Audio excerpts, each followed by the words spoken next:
Da 14 dana mogu predstavljati jako mnogo u ljudskom životu dokazuje i primjer nogometnog kluba Croatia. Prije 2 tjedna Modri su bili slavljeni i blizu dvostruke krune. Imali su 4 boda prednosti nad Hajdukom u prvenstvu i plasman u finale kupa. Samo 14 dana kasnije imaju drugo mjesto u prvenstvu i poraz u završnici kupa. Poraz kojem su prethodili čudni i mučni događaji. Nakon kratkotrajnog pomirenja kluba i navijača, ljubav je prestala poslije 2 poraza u Splitu. Pale su teške riječi poput izdaje, poletjele su i šake na Kranjčara i Ladića. U tom turobnom stilu Croatia je dočekala početak utakmice. Ti događaji koji su zbili uopće nisu poremetili našu atmosferu.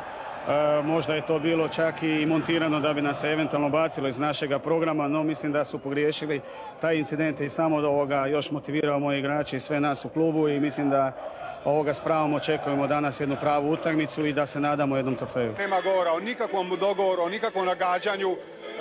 Sigurno da je Croatia mogla uzeti jedno i drugo da bi uzela, zapravo teoretski može još uvijek uzeti, a isto tako i mi, ja moram reći, ne treba shvatiti prepotentno da su mi došli uzeti kup. Ukoliko Croatia pobjedi, mi ćemo čestitati i sve ide dalje. Prije početka utakmice, oni pod navodnicima dobro obavješteni nudili su oklade da će Croatia dobiti kup zato što je Hajduku prepustila prvenstvo. Spominjani su milijuni maraka i dijelova prihoda od Lige prvaka. Čak su i Bad Blue Boysi najviše u svom navijenju spominjali riječ prodaja. U svakom slučaju Croatia je trebala postići zgoditak. Kranjčar je pokušao i s Kovačićem, ali neuspješno. Modri su u prvom dijelu izgledali potpuno bezopasno. Splićani su trenutak nadahnutosti Aljoše Asanovića pretvorili u zgoditak. Tu je Turković, Asanović mu uzeo loptu, Asanović i 1:0 Hajduk.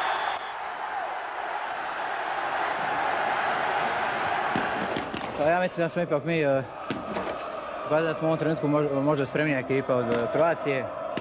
Ja se nadam da će ovako... Ušli ste bez kalkuliranja, igrate dosta napadački. Pa dobro, mislim da je na to jedina Croatia dozvolila da igramo ovako, ali još nije ništa gotovo.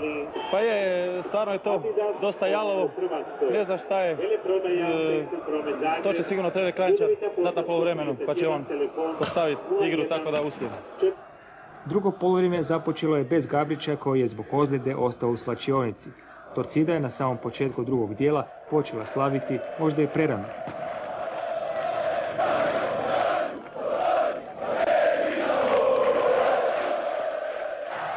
Na terenu su oko vrata Slavice letili projektili, ali nijedan u mrežu.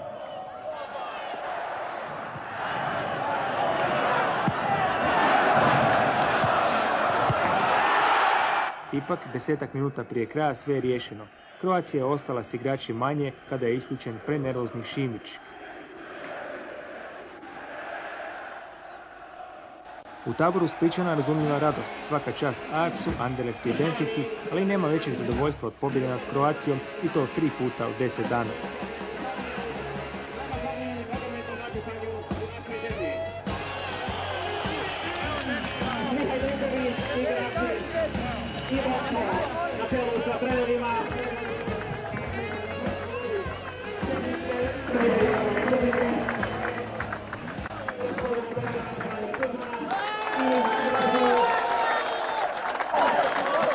Hrvatskog nogometnog kupa, dar Hrvatskog nogometnog saveza iz ruku Hrvatskog... Mi smo dokazali, naši su navijači tražili da mi dokažemo da nije ništa nekakve namještajke, nešto da ćemo mi prvenstvo, oni kup, to smo najbolje dokazali. Želim reći da je utakmica bila vrlo teška, jer 3 puta dobiti istog protivnika u 10 dana mislim da je stvarno teško. Croatia se pokazala kao dobra momčad, ali bez Jeličića oni nisu tako strašni. Očito u Maksimiru zli duhovi su uvijek prisutni, međutim mi moramo proći, život ide dalje, moramo se okrenuti prema budućnosti. Ja ne vjerujem da sam jako subjektivan kad kažem da je Croatia bila bolja. I ona je stvorila mnogo više prigoda, iako je to Hajduk bio u Splitu, onda je to Croatia danas u Maksimiru zaslužila apsolutno pobjedu. Tako je pehar namijenjen pobjedniku kupa otišao u Split, a u Maksimiru su ostale velike brige. Kako povratiti toliko potreban mir u klub i krenuti po tko zna koji put iz početka. Nesumnjivo da je to bilo veliko opterećenje, pogotovo ova situacija koja se stvorila zadnjih dana oko momčadi ne služi na čast ljudima koji su to napravili, a vrlo dobro se zna koja su to dvojica koji su izmanipulirali pojedince navijača. Treba dići glave, treba na kraju prvenstva podvući crtu, vidjeti koji igrači zaslužuju da dalje budu u ovom klubu, koji to ne zaslužuju. Mislim da nema više prostora za varavanja i nadam se da će klub u ovom prelaznom razdoblju dovesti par kvalitetnih igrača kako bi vratili svjetlu tradiciju ovog kluba. Završnica kupa demantirala je sve glasine o namještenju, a preostaje da se u istom stilu završi i prvenstvo.